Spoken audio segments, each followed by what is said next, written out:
Two entertaining videos. I really feel like they did a much better job with circles. It's hard to draw circles freehand, but you are going to just note a couple of things. We have a center or an origin. Here in this light blue drawing, you have a radius. If we were to extend that in the opposite direction, that full distance would be the diameter. So when you double a radius, you get the diameter. A radius can swing, so it can go from here to here. It can go from here to here. It can go from here to here. It's too redundant to keep drawing, but you need to keep in mind that it is mobile, and that a line segment that goes from one point of a circle through the center to the other side would be a diameter. So if this were to continue out this way, you would have a diameter. Down here, you'll notice they're telling you to use 3.14 for pi. Pi is an irrational number. As you saw in the video, it goes on indefinitely without any repetition once it breaks into those decimal areas.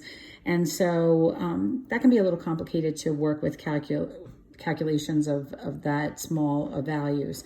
So oftentimes, they will use an approximation 3.14. If they ever ask for it to be exact, they'll ask you to keep it in terms of pi, which hopefully we'll get a chance to do together. In the meantime, whatever they tell you to do is what you should use. So if they tell you to use 3.14 for pi, then that's what you're going to use. Just please note, 3.14 is not equal to pi. Pi is not equal to 3.14. It's just an approximation. So we're going to take what they gave us here, which is the circumference of 18.84 yards.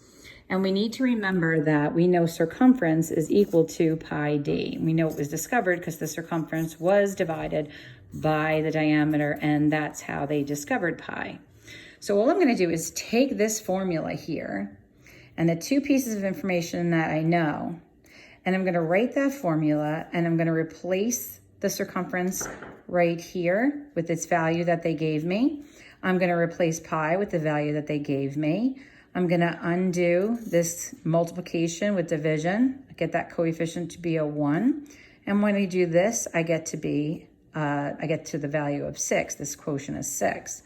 Now, I know the diameter is 6, but they're asking for the radius. Now, keep in mind, in a circle, and of course, that's freehand, but if the whole thing here is 6, then we know that the distance of the radius is actually just going to be 3. So the radius is half the diameter is double the radius.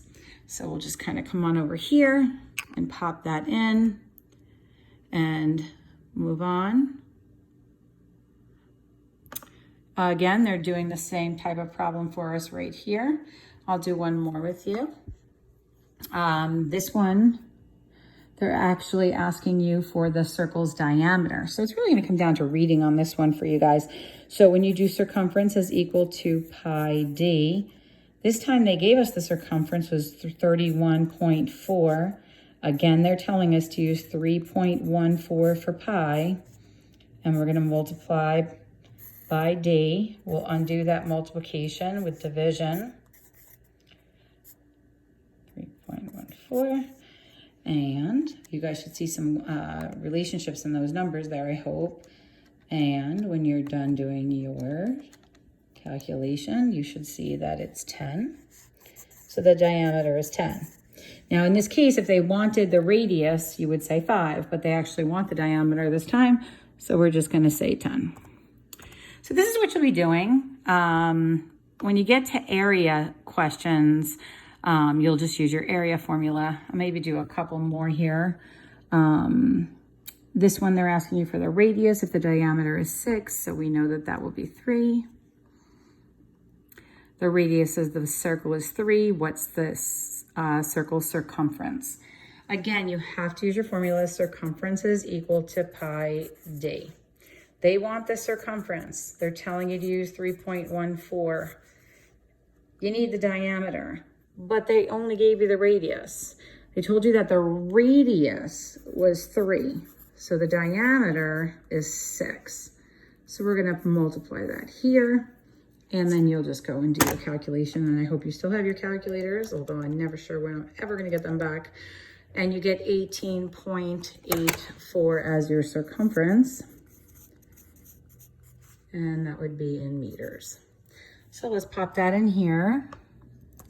18.84. I think I'm gonna pause right here and get to an area problem.